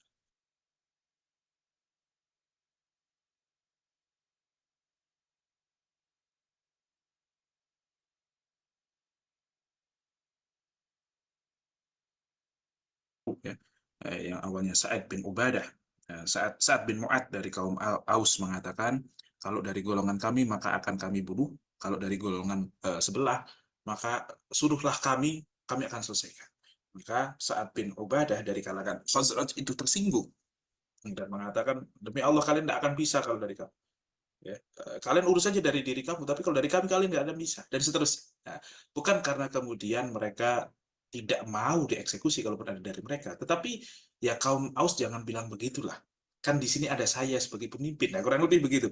Itu Sa'id bin Ubadah mengatakan demikian. Kemudian Usaid bin Khudair dari kalangan Aus nimpalin lagi. Oh demi Allah, kalaupun ada di kalian, kami akan sikat. Gitu. Pokoknya agak lumayan tensinya agak tinggi. Kemudian sampai ditenangkan oleh Rasulullah, dan kemudian Aisyah pun menangis sejadi-jadinya. Sejadi-jadinya nangis, kembali ke kamar beliau, dan ketika ke kamar beliau, ke rumah Abu Bakar As-Siddiq, ke rumah Abu Bakar As-Siddiq dan ibunya, tiba-tiba ada seorang perempuan dari kalangan Ansor yang kemudian masuk meminta izin kepada Abu Bakar untuk menemani Aisyah dan ikut nangis bareng, solidaritas. Nah, inilah yang disebut seorang mukmin itu adalah senang ketika orang mukmin lain senang, sedih ketika orang lain sedih. Gitu. Kurang lebih seperti itu. Fabainama nahnu ala dzalik, kemudian ketika kami berdua menangis, sama-sama menangis begitu, tiba-tiba Rasulullah SAW datang, kemudian memberikan salam kepada kita, walam yajlis indi mundu qila maqil, dan Rasulullah itu sudah lama nggak duduk di samping saya setelah kejadian ini, tidak pernah duduk di samping saya. Ya sampai saat itu. Waqad labitha syahran la yuha ilaihi fi sya'ni syai'un. Dan tidak, 1 bulan ini tidak ada wahyu tentang apa yang terjadi yang menimpa kepadaku ini. Fatashahada Rasulullah SAW hinna jalasa thumma qala, kemudian beliau mengatakan asyhadu alla ilaha illallah asyhadu anna Muhammadar Rasulullah, kemudian mengatakan, wahai Aisyah, fa innahu qad balaghani anka kada wa kada, sesungguhnya telah datang kepadaku kabar tentang engkau bahwa engkau telah berzina dengan Sofwan bin Al-Mu'attal, seterusnya begitu. Fa in kunti bari'atun fasayubari'ukillah, kalau memang engkau adalah orang yang tidak salah, maka pasti akan ada pembelaan dari Allah Subhanahu wa taala. Pasti akan engkau diselesaikan urusannya oleh Allah. Pasti Allah akan menerangkan bahwa kamu itu tidak salah. Wa in kunti almamti bidzanbin fastaghfirillah. Tapi kalau engkau ternyata memang terjerumus dalam suatu dosa, maka minta ampunlah sama Allah, istighfarlah kepada Allah. Wa tubi ilaihi, dan bertobatlah kepadanya. Karena seorang hamba ketika idza tarafa bidzanbihi, dia ngaku atas dosanya, wa taballahu alaihi, maka Allah akan mengampuni dia. Coba bayangkan, Rasulullah mengatakan demikian kepada Ibunda Aisyah. Apa yang terjadi? Falamma qada Rasulullah. Pada saat itu, Ibunda Aisyah kan lagi nangis-nangisnya itu. Falamma qada Rasulullah maqalatahu falaqasa dam'i. Qala sadam'i. Begitu Rasul selesai mengucapkan hal itu, langsung berhenti air mata saya. Tidak ada satupun yang netes lagi. Kenapa? Karena Aisyah langsung marah. Kok kalau engkau memang berdosa, berarti ini nggak terlalu percaya bahwa saya tidak melakukan hal itu. Ya Rasulullah seperti itu gitu. Artinya Rasulullah cuma memberikan 2 kemungkinan, bukan berarti suudzon sama Aisyah, tetapi ya kalau memang engkau yang benar, pasti Allah membela. Tapi kalau memang terjadi apa yang dikatakan oleh orang-orang, bertaubat itu Allah akan memberikan taubat kepada siapapun gitu. Aisyah marah gitu. Marah betul dan mengatakan, fakulti li abi, saya bilang kepada bapak saya, Abu Bakar sama istrinya lagi di situ. Ajib ani Rasulullah. Wahai Pak, itu tuh Rasulullah begitu bilang begitu. Bela saya gitu. Maka Abu Bakar ya, enggak mungkin kan. Wallahi ma adri ma aqulu li Rasulillah. Saya enggak tahu harus ngomong apa ke Rasulullah. Kemudian dia pun berkata kepada ibunya, ajibi Rasulullah. Wah, Bu, itu Rasulullah bilang begitu gitu. Masa bilang begitu? Tolong bela saya gitu. Kurang lebih seperti itu. Beliau pun mengatakan, wallahi ma adri ma aqulu li Rasulillah. Saya juga enggak tahu harus ngomong apa. Faqultu wa ana jariyatun hadithatus sin, dan aku pun berdiri dan berkata, dan pada saat itu kondisiku masih muda, artinya masih menggebu-gebu, masih emosinya tidak bisa dikontrol. La aqra'u katsiran minal Qur'an wallahi laqad alimtu laqad sami'tum bihadzal hadithi hatta istaqarra fi anfusikum wa sadaqtum bihi. Demi Allah, kalian berarti sudah percaya sama apa yang dilakukan oleh mereka ini, sama apa yang dikatakan oleh mereka ini. Ya. Kalaupun aku kemudian dan kalian itu telah percaya, fala in qultu lakum inni bari'atun wallahi ya'lamu anni bari'atun la tusaddiqunani. Kalaupun aku bilang bahwasanya aku ini tidak bersalah, aku ini tidak melakukan apa yang dituduhkan, dan Allah tahu bahwa saya tidak melakukan hal itu, kalian juga tidak akan percaya gitu. Wala in i'taraftu bi amri wallahi ya'lamu anni bari'atun la tusaddiquni. Tetapi kalau aku ngaku dan Allah tahu bahwa saya itu tidak salah, maka kalian pasti akan percaya. Nah, ini artinya Aisyah betul-betul marah gitu. Kalian, berarti memang kalian itu sudah tahunya saya melakukan begitu. Wah, berarti kalian marahlah. Aisyah kepada ibunya marah, kepada bapaknya marah, kepada Rasulullah itu juga marah. Marah kepada siapa? Wallahi ma ajidu li walakum mathalan illa kama qala Abu Yusuf. Saya tidak menemukan satu hal yang bisa menenangkan saya atau contoh permisalahan seperti ini adalah fasabrun jamil wallahul musta'anu ala ma tasifun. Ya, cuma bisa sabar saja sebagaimana Yusuf, ya, bapaknya Yusuf ketika kemudian ketika Yusuf itu kemudian dituduh berzina dan seterusnya begitu ya. Dia tidak bisa membuktikan padahal dia juga tidak salah gitu. Cuma bisa sabar aja. Nah, posisinya sama kayak saya ini. Dituduh sana sini tapi orang-orang yang dekat malah percaya. Padahal saya tidak melakukannya. Nah, gitu. Tsumma tahawwaltu fataja'tu ala firasyi. Sudah, saya akhirnya tidur membelakangi Rasulullah, gini gitu ya, pokoknya melengos kalau bahasa Jawanya, pokoknya membelakangi Rasulullah. Wa ana wallahi a'lamu hina idzin anni bari'atun wa ana Allah ta'ala mubarri'i bi bara'ati, dan aku yakin Allah akan mengeluarkan baroah tentang aku. Artinya baroah itu pembelaan terhadap aku, bahwa aku ini tidak melakukan apa yang dituduhkan. Walakin wallahi ma kuntu adzunnu an yunzala fi sya'ni wahyun yutla. Tapi memang sebenarnya, kata Aisyah, aku tidak menyangka Allah sampai akan menurunkan wahyu yang akan menjadi salah satu bagian dari Al-Quran dan dibaca.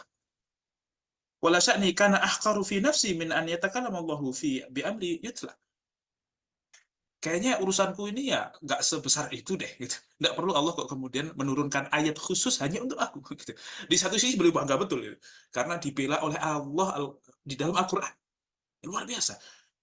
Beliau menyangkanya, walakin kuntu arju an yara Rasulullah SAW fi naumi ru'yan yubarri'unillah biha. Aku cuma menyangka, ya paling Rasulullah nanti dikasih kabar lewat mimpi oleh Allah bahwasanya aku ini tidak bersalah. Paling itu saja. Ya sudah, Rasulullah cuma memberikan klarifikasi kepada para halayak. Ya sudah, Allah yang memberikan wahyu, tapi hanya jadi mimpi, bukan jadi ayat. Lah, ini kok jadi ayat? Makanya beliau itu sangat girang juga sebenarnya. Makanya nanti dikatakan bal huwa khairun lakum, bahwasanya apa yang terjadi ini baik untuk kalian. Wallahi ma rama Rasulullah sallallahu alaihi wasallam majlisahu wa la kharaja min ahli al-baiti ahadun hatta anzalallahu ta'ala ala nabiyhi. Maka demi Allah, pada saat kejadian aku terus marah, terus ngambek, terus tidur mutaji apa sih namanya? Membelakangi Rasulullah itu, Rasulullah tidak keluar dan tidak ada satupun di antara kita yang keluar sampai kemudian Rasulullah mendapatkan wahyu saat itu juga. Yang mana Rasulullah sudah mulai nampak beliau itu kesusahan atau merasa berat ketika wahyu datang, ya, karena ketika wahyu datang itu Rasulullah juga agak berat begitu. Dan saya melihat ada al-juman minal Arab, ada sebiji jagung lah kurang lebih, keringat Rasulullah itu segede-gede jagung gitu. Wahwa fi yaumi syatin, padahal ini di musim dingin, tetapi Rasulullah itu sampai keluar keringat sebesar-besar itu. Kemudian surya an Rasulillah sallallahu alaihi wasallam wa huwa yadhhak, kemudian Rasulullah pun tersenyum. Fakana awal kalimatin takallama biha an qal abshiri ya Aisyah. Maka Rasulullah pun mengabarkan kepada Aisyah, kabar gembira wahai Aisyah, amma Allahu azza wa jalla qad barra'aki. Allah telah memberikan klarifikasinya atau memberikan pembenarannya atas apa yang kamu lakukan, bahwasanya kamu itu tidak melakukan perzinahan, udah membela kamu. Allah telah memberikan pembelaannya kepada kamu. Faqalat li ummi qumi ilaihi. Maka ibu pun berkata kepadaku, wahai Aisyah, tuh udah. Tuh. Samperin Rasulullah minta maaf dan segala macam lah. Karena kan dari tadi marah-marah terus Aisyah kan. Faqultu wallahi la aqumu ilaih. Bu, aku nggak mau nyamperin Rasulullah. Aku nggak mau nyamperin beliau. Wala ahmadu illallah azza wa jalla.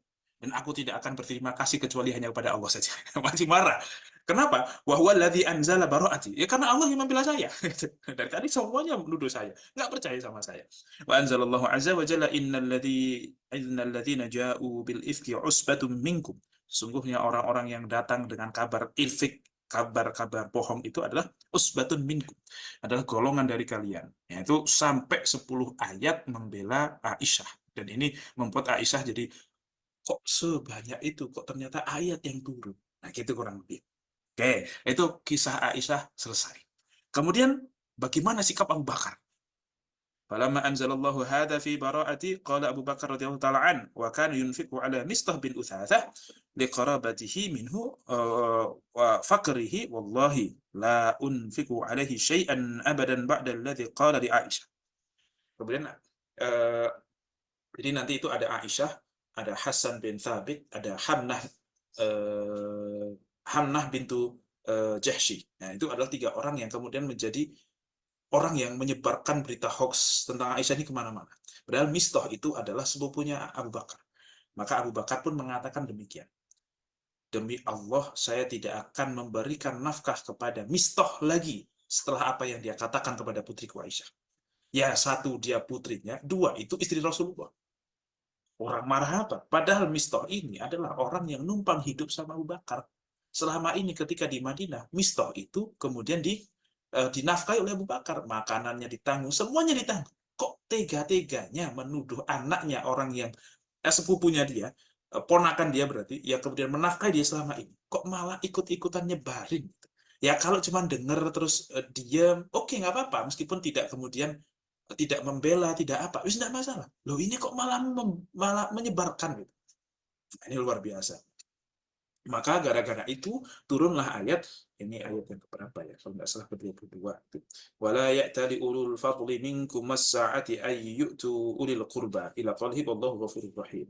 Dan nggak pantas orang yang punya kelapangan harta kok kemudian bersumpah untuk tidak memberi kepada orang-orang yang dekat kepada beliau, yang punya hubungan kekerabatan padahal fakir. Maksudnya ya nggak pantaslah Abu Bakar, kamu meskipun sudah bersumpah, ya sudah apa namanya gugurkan sumpahnya dengan kafarat, tetapi setelah itu tetap jalankan apa yang sudah terbiasa kamu lakukan. Ala tuhibbun an yaghfirallahu lakum. Kamu nggak mau kalau Allah mengampuni kamu. Oke, berarti kalau kayak itu saya tetap akan memberikan. Faqala Abu Bakar, bala wallahi inni la uhibbu an yaghfirallahu li. Ya saya pengen mendapatkan ampunan dari Allah. Faraja'a ila Mistah an-nafaqah alladhi kana yunfiqu alaihi. Ya sudah, akhirnya Abu Bakar tidak jadi menarik nafkah yang biasa dia berikan kepada si Mistah. Betapa luasnya hati Abu Bakar. Betapa memang beliau itu hanya ikhlas lillahi ta'ala. Kalau menuruti hawa nafsu, dia sudah nggak mau lagi nafkah itu. Tapi karena menuruti keridhaan Allah, ya sudah itu yang terjadi.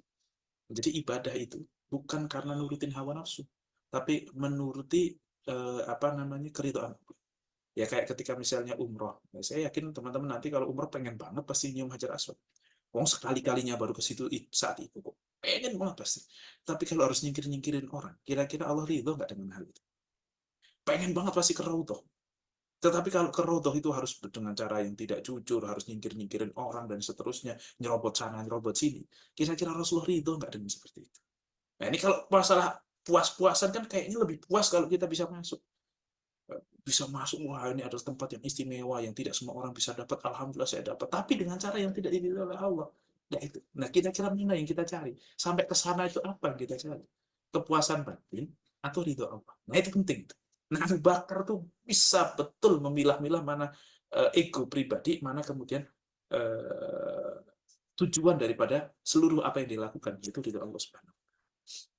Waqalat Aisyah wa kana Rasulullah sallallahu alaihi wasallam yas'alu Zainab binti Jahsh zaujatun Nabi. Nah, maka Rasul pun pernah bertanya kepada Zainab binti Jahsh, yang mana itu adalah saudaranya Hamnah binti Jahsh yang kemudian ikut-ikutan menyebarkan.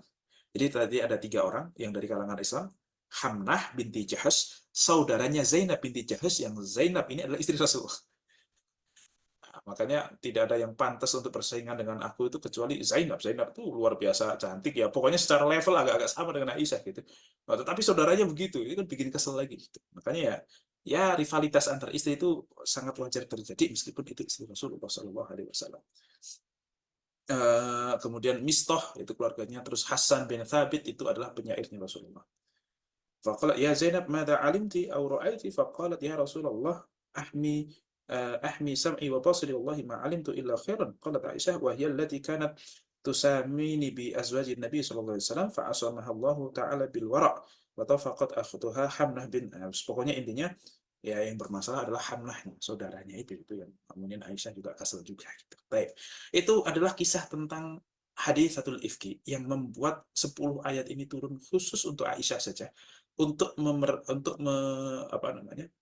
Untuk membebaskan dia dari tuduhan-tuduhan yang dilakukan oleh Abdullah bin Ubay bin Salul. Itu terkait dengan sababun nuzulnya.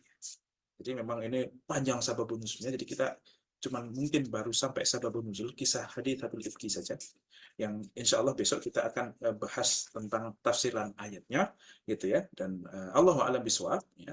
Setelah ini kita mungkin masuk ke sesi diskusi. Allahu a'lam bishawab.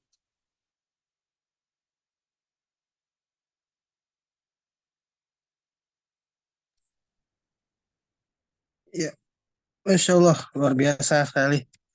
Alhamdulillah, ini materinya terkait kisahnya Aisyah ya. Eh, Tersebarnya hoax di zaman Nabi Muhammad SAW dan ya banyak yang terulang dan mungkin kalau dulu satu hoaxnya gitu ya, kalau sekarang kan hoaxnya banyak gitu ya. Jadi ini sangat relate gitu ya dengan kita di kehidupan sehari-hari kita gitu. eh Materi yang sangat luar biasa dan insya Allah kita akan lanjut ke sesi tanya jawab ya. Alhamdulillah Ustaz Akil sudah hadir di antara kita. Mungkin kita langsung tanya jawab aja ya Ustaz Akil ya. Monggo langsung silakan. Mohon maaf Baik kalau Ustaz. bisa gabung. Ya Ustaz, ya, apa, Ustaz. Eh, Apa namanya? Alhamdulillah saya dikasih kesempatan jadi MC di malam ini, jadi saya mau nanya dulu Ustaz. Oke, siap. Privilege it. Izin ya teman-teman ya, udah soalnya Ya. dari tadi ada pikiran di benak nih. Ini terkait mistoh Ustaz. Nah, jadi sebenarnya yang saya tanyakan tuh mistoh itu sebenarnya orang yang baik atau enggak sih gitu di zaman saat itu gitu. Apakah dia sebenarnya orang baik tapi akhirnya terpengaruh gitu dengan berita yang sebetulnya masih belum jelas kebenarannya gitu. Itu kalau misalkan kayak gitu dia jadinya dosa atau enggak gitu. Kalau dia eh, apa namanya kan sebenarnya ya dia belum belum tahu pasti gitu, belum tahu betul beritanya gitu. Akhirnya ya udah deh kayak yang menurut dia kayaknya ini bener deh gitu. Kayaknya ini bener ya udah jadi dia nyebarin aja gitu. Artinya kan bukan dalam niatan untuk jahat gitu kan. Mungkin ya. Ada yang seperti itu gitu. Saat mungkin kalau di zaman sekarang juga banyak yang kayak gitu kan kita bingung nih sebetulnya ini benar atau enggak gitu. Ini salah atau enggak gitu. Karena kayak masih ambigu semuanya gitu ya. Kira-kira pilih salah satu aja deh mana yang benar gitu. Itu apakah jadi dosa buat kita atau enggak gitu. Sementara Oke. kita kan cuma memilih aja gitu kan sebetulnya. Terus juga kalau misalkan emang saat itu belum ada kejelasan gitu, apakah eh, dia tuh jadi salah gitu, memihak ke salah satu pendapat tertentu gitu, Ya. Ustaz. Itu Oke. sih, Ustaz. Oke, pertanyaan pertama, Mistoh salah apa enggak pada saat itu? Salah. Wong ayat tentang masalah ini istri Rasulullah, bukan perempuan biasa. Satu istri Rasulullah. Yang kedua, tidak ada bukti. Cuman melihat mereka berdua jalan dari luar ke dalam kota Madinah. Udah tidak. Kok kemudian mengatakan zina? Kalau lah mereka mengatakan itu, mereka ngapain berdua? Mempertanyakan itu gampang, tinggal dijawab, selesai. Tetapi apa yang melandasi hal itu? Kenapa kok kemudian tidak husnudon saja sebagaimana disebutkan di dalam ayat? Apalagi kok malah sekalian kenapa kok kemudian tidak menampik maka Miftah pada saat itu salah. Salah. Salah, benar-benar salah gitu. Tetapi kemudian apakah kesalahan Mistoh itu mengeluarkan atau menghilangkan keagungan status beliau sebagai sahabat, sebagai ahlul badar? Tidak. Karena yang tidak boleh salah cuma satu, Rasul. Selain Rasul boleh salah. Nah, ini penting buat kita. Jangan kita kemudian merendahkan orang, menyepelekan orang, memandang sebelah mata orang hanya karena satu kesalahan dan satu dua kesalahan. Kenapa? Emang siapa yang nggak salah? Hanya Rasul yang boleh nggak salah itu. Selain Rasul itu boleh salah. Makanya kita wajib untuk dalam hati kita, misalnya siapa? Ustadz yang kalian anggap paling top-topnya, top lah. Tetap sadari bahwa beliau manusia, punya hak salah. Kalaupun beliau salah, beliau manusia. Allah punya sifat Rahman, Rahim, Tawwab, Ghaffar, dan seterusnya. Ya kalau kita nggak terima, ya nggak terima aja, nggak apa-apa. Tinggal, wah nggak mau berguru lagi sama dia, monggo silakan. Tetapi jangan kemudian memandang, wah ini orang jelek banget nih, kenapa kamu belum? Emang dia orang gitu soalnya. Nah, kecuali kok dia nabi. Nah, nabi tidak boleh salah. Nah nih, makanya disebutkan kul ya ibadiyalladzina asrafu ala anfusihim la taqnatu min rahmatillah. Orang-orang yang kemudian melampaui batas itu jangan kemudian kalian itu terputus asa dari rahmat Allah, karena innallaha yaghfiru dzunuba jami'an. Karena Allah itu akan mengampuni semua dosa kalau kita memang i'tiraf, kita ngaku, kita kemudian mohon maaf kepada Allah, kita menyesal. Apa gunanya sifat Rahman Rahim Ghafar Tawwab kalau kemudian orang nggak ada yang salah gitu kan? Kalau salah udah dianggap cap langsung, oh dia jelek, dia salah. Nah kalau yang ditanyakan kok status Mistah sebagai sahabat, tetap beliau sahabat yang mulia meskipun dengan kesalahannya. Makanya kan Umar bin Khattab ketika nanya inna syirka gimana nih, bahwasanya gimana ayatnya ya, pokoknya intinya orang zalim itu memasukkan ke dalam neraka. Kemudian Umar bin Khattab kan panik, ya Allah, ya Rasulullah, siapa di antara kita yang tidak pernah zalim ya Rasulullah? Nah, maka Rasul pun membaca ayat inna syirka la dzulmun adzim. Oh, maksudnya adalah syirik. Zalim di situ adalah kezaliman yang paling besar, yaitu syirik. Itu yang menjadikan seseorang menjadi penyebab masuk neraka. Tetapi kalau masih zalim-zalim yang biasa seperti itu, ya ya urusannya sama orang yang terzalimi gitu aja. Nah, kalau urusannya kok zalim sama Allah tidak sampai urusan syirik, ya innallaha yaghfiru dzunuba jami'a, selama kita mau maka silakan cukup. Nah, ini. Jadi sekagum apapun kita kepada orang, selama bukan nabi, maka berikanlah sedikit ruang dalam hati untuk memaklumi sisi kemanusiaannya yang memang fitrahnya manusia harus pernah salah. Karena orang kalau nggak pernah salah itu nabi. Jadi dia harus pernah salah. Nah, makanya salah satu doanya itu kan bukan ya Allah jadikanlah guruku tidak pernah salah. Kan tidak ada. Tetapi apa? Allahumma stur aurata murabbi atau muallimi. Ya Allah, tutupilah aurat atau kesalahan-kesalahan guruku dari aku. Supaya aku lebih mudah untuk menerimanya. Kan doanya begitu. Artinya itu kan tidak menafikan bahwasanya guru kita itu bisa salah. Tetapi semoga kesalahan itu tidak nampak oleh saya sehingga saya terlalu sibuk dengan kesalahan orang itu, dengan kesalahan guru saya. Nah itu kan seperti itu. Sebagaimana kayak siapa yang membunuh Hamzah? Wahsy. Wahsy itu kan membunuh Hamzah, tetapi dia juga yang membunuh Musailamah al-Kadzdzab. Nah, ketika Wahsy masuk Islam, apakah Rasulullah dendam? Tidak. Apakah Rasul memaafkan? Iya, padahal membunuh paman beliau, singanya Allah itu. Asadullah yang luar biasa. Ya paman, ya ibaratnya secara kekerabatan sangat dekat. Kebetulan satu persusuan ketika menyusu dengan budaknya Abu Jahal, siapa namanya? Thuwaibah. Ketika menyusu dengan Thuwaibah, itu satu persusuan. Makanya dulu sempat Rasulullah itu mau dapat anaknya Hamzah gitu, tapi nggak jadi gara-gara ya itu kan sama ponakan hitungannya. Walaupun sebenarnya Rasulullah sendiri ponakan persusuan ya. Jadi Rasulullah sama Hamzah saudara sesusuan, tetapi om dan ponakan secara nasab. Nah, anaknya Hamzah sama Rasulullah itu sebenarnya sepupu yang boleh nikah, tetapi masalahnya ponakan persusuan, jadi tidak boleh nikah. Nah, gitu.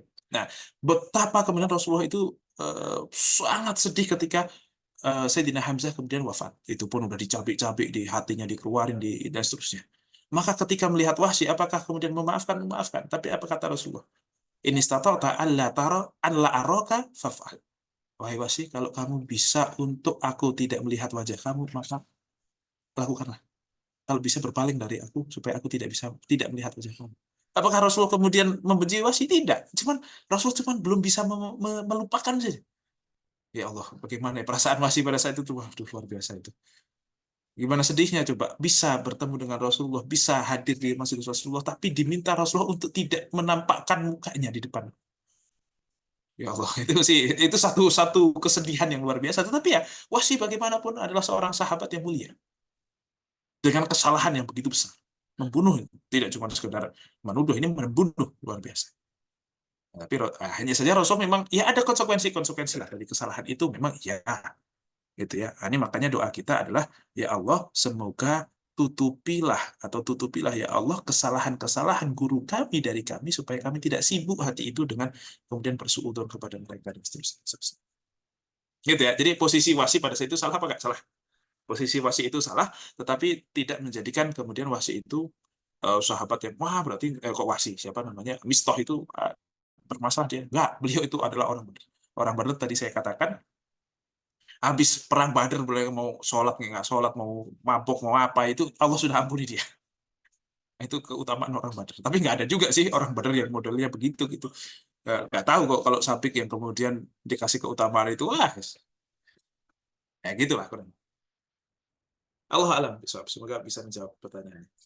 Ya, Ustaz. Terima kasih banyak, Ustaz. Meskipun ya kalau di zaman sekarang mungkin berita-berita hoaxnya makin lebih susah ditabayun lagi, Ustaz ya. Kalau dulu mungkin zaman Rasul tabayunnya langsung langsung ada wahyu gitu ya. Sekarang adanya Wahyudin gitu, Ustaz. Ada di nama orang ya.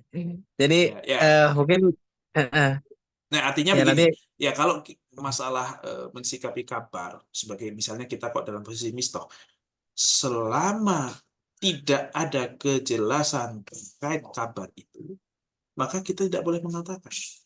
Artinya gini, yang sudah menjadi fakta adalah Aisyah sama sama Sofwan itu kan pulang bareng. Titik. Di luar itu, emang kita tahu apa? Lah kok dia mengucapkan di luar yang dia ketahui itu yang jadi salah.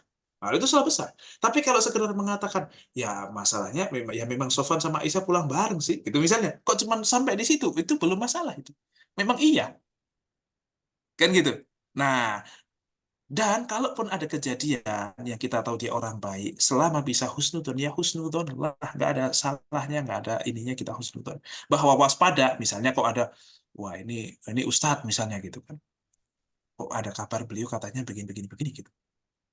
Ya kabar aja sih, belum kita dengar langsung. Ya sudah, masih karena memang kita belum tahu kejelasannya, ya sudah. Ya, itu cuma kabar saja. Aslinya setahu saya, yang masih saya ketahui sampai saat ini itu kabar-kabar yang itu tuh belum belum belum benar gitu. Sampai kemudian kalaupun ada kebenaran, ya sudah, oh ya tetap beliau itu alim, beliau itu guru saya banyak mendapatkan ilmu dari beliau, tapi ya semenjak saat ini beliau begitu, ya sudahlah. Berarti mungkin mulai saat ini saya sudah, misalnya begitu, ya itu satu sikap, tidak masalah juga. Ya karena Ustadz ya bisa salah juga ya, kalau memang tidak ada yang bisa dijamin dia itu selalu istiqomah kecuali orang sudah meninggal. Nah, kalau udah meninggal, makanya ditulis manakib itu orang kalau udah meninggal. Karena ketahuan istiqomah apa enggak sampai akhir hayat. Ya, kalau masih hidup kok sudah dituliskan biografi yang kemudian dipuja-puja, istilahnya kalau matinya husnul khotimah, kalau enggak gitu. Nah, gitu, itu kurang lebih gitu. Ya artinya ya boleh-boleh saja. Kemudian kalau ternyata kok itu benar, terus kita agak bersikap berubah, ya enggak apa-apa, memang wajarnya begitu kok. Gitu ya. Nah, Novel. ya, Ustaz. Allah. Baik, terima kasih, Ustaz. Ya. Baik, selanjutnya teman-teman ada yang ingin ditanyakan? Silakan.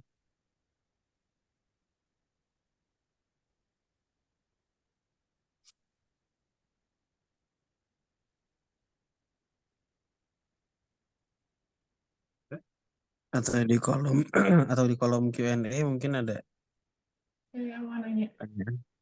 Oh ya, boleh. Ini silakan. Ustadz, masih berkaitan dengan tadi yang ditanyakan Novalti. Kalau misalkan kita sebenarnya kita itu mungkin agak berbeda sih kasusnya. Misalkan misal dengan kondisi yang Aisyah ataupun orang Fulanah itu tahu atas konsekuensi yang akan dia perbuat, dia akan melakukan sesuatu tapi dia akan tahu konsekuensinya bahwa itu berhubungan bisa jadi menimbulkan prasangka di orang lain. Itu sebenarnya kita bertanggung jawab nggak sih Ustadz dengan prasangka orang lain itu? Apa yang orang lain sangkakan terhadap Oke. kita atas apa yang sudah kita lakukan? Oke. Jazakallah khair. Ya, kok. kita sebenarnya perlu untuk mencoba untuk klarifikasi. Sebagaimana dulu Rasulullah pernah suatu ketika kan sama istri beliau di dalam masjid berduaan, tetapi gelap kondisinya nggak kelihatan. Nah, tiba-tiba ada seorang sahabat yang masuk terus melihat mau nemui Rasulullah memang, tapi melihat Rasulullah lagi sibuk sama seorang perempuan, akhirnya nggak jadi keluar lagi. Apa yang dilakukan Rasulullah?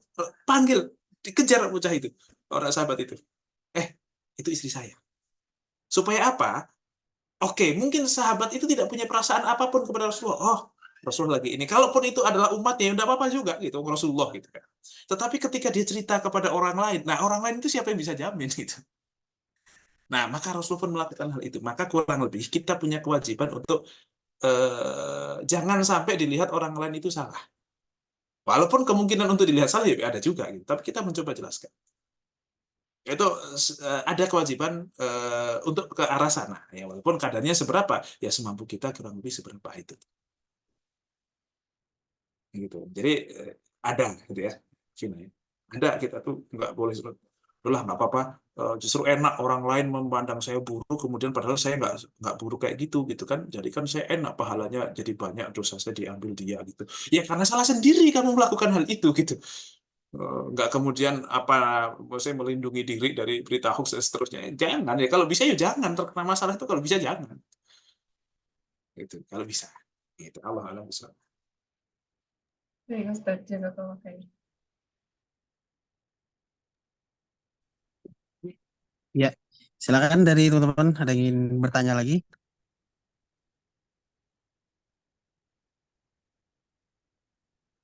Oke.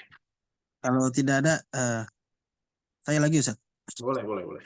Ini mohon maaf nih, saya jadi ini karena saya memang baru bisa join dan besok subuh saya juga ada ngaji lagi, dan terus terang saya masih jet lag banget ini. Karena habis saya nyampe landing Jakarta itu Kamis maghrib, habis itu saya pulang nyampe rumah ternyata nggak bisa langsung tidur juga. Padahal nyetir itu udah ngantuk-ngantuk. Jumat pagi saya ngajar kampus, siang saya khutbah, malam ada kajian di Sunda Kelapa. Sabtu pagi di Sunda Kelapa pun pulangnya setengah 12 saya.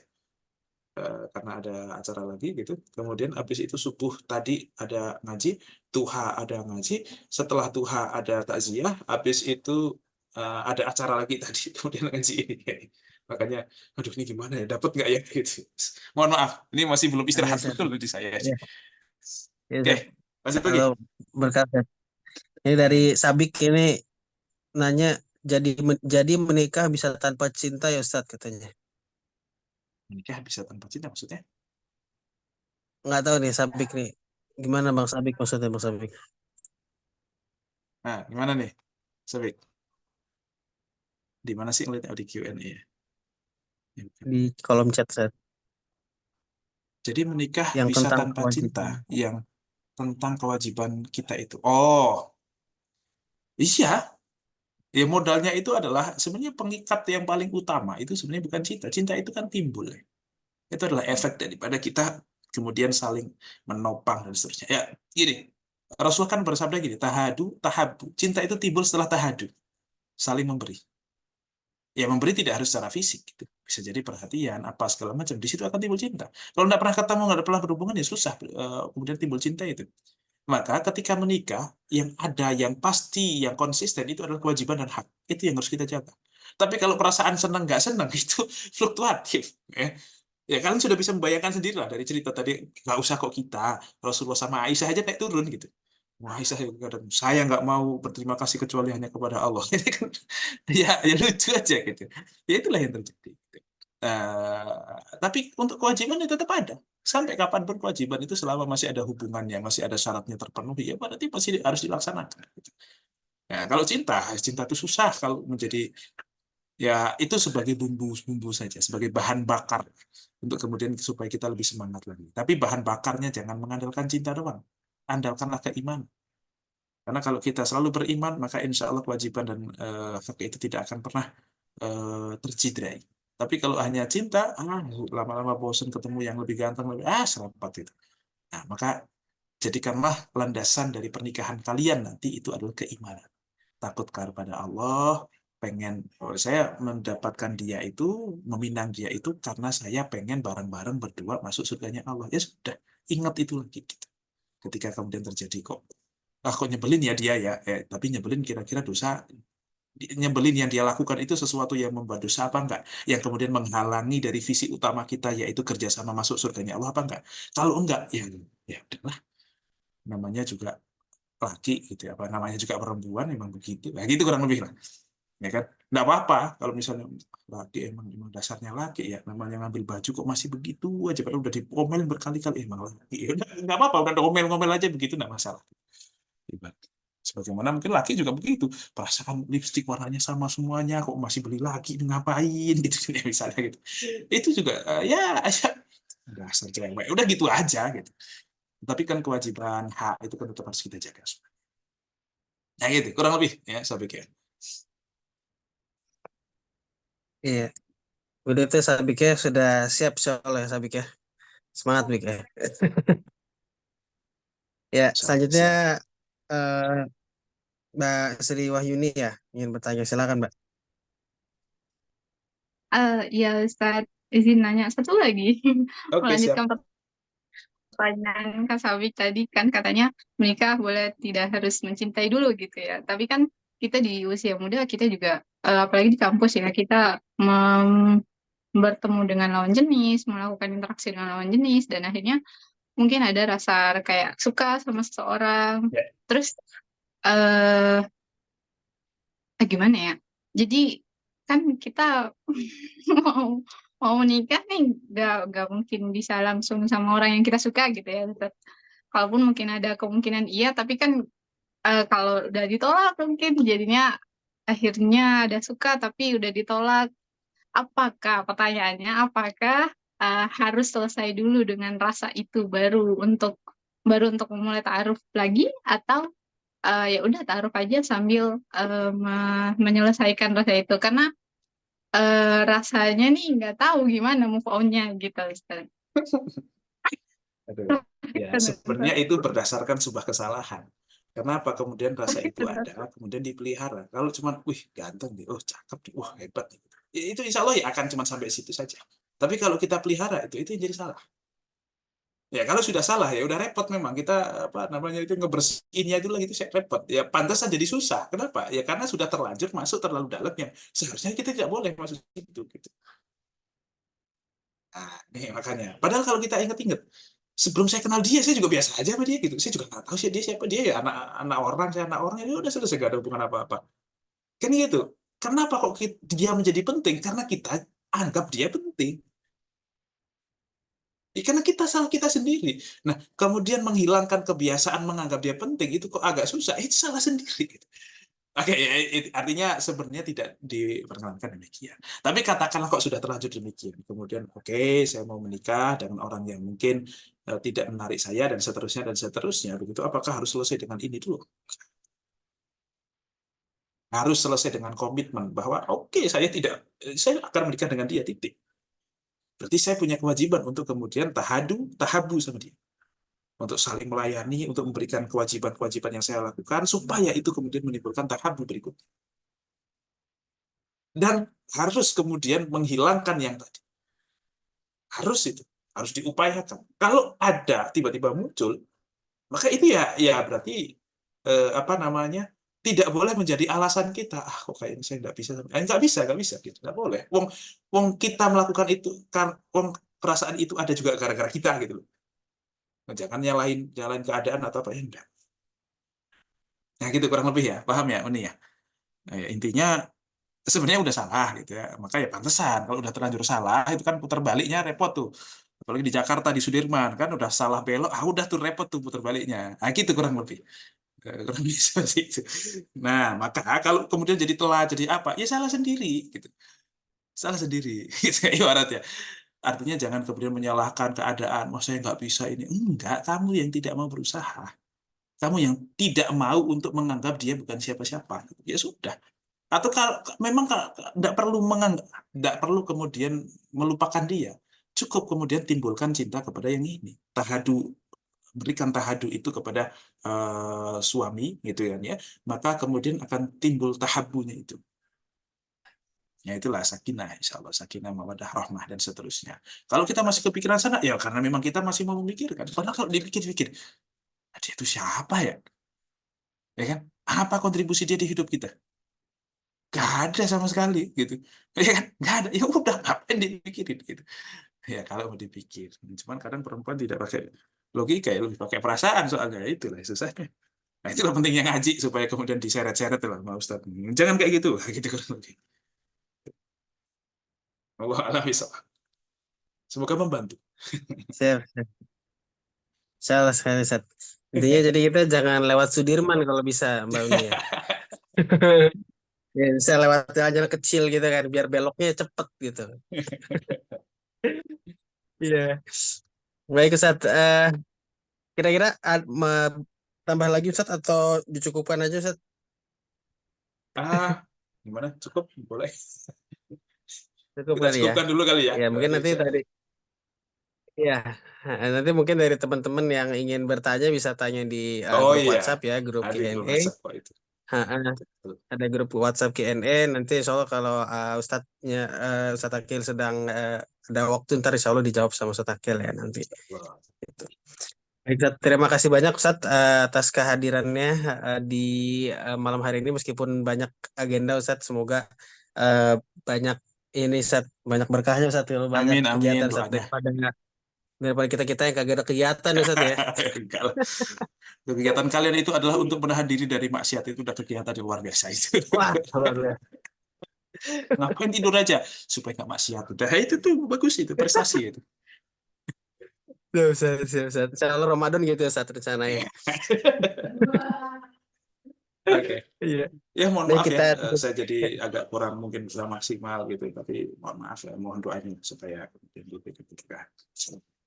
Dan Allah ridho terhadap Ya, apa yang Ustadz. kita lakukan ini, insyaallah. Amin.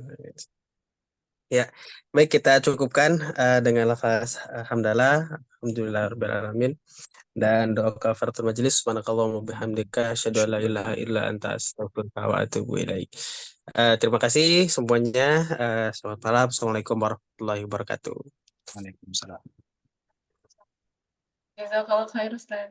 Waalaikumsalam. Terima kasih. Pamitan dulu. Jazakallah khair Ustaz.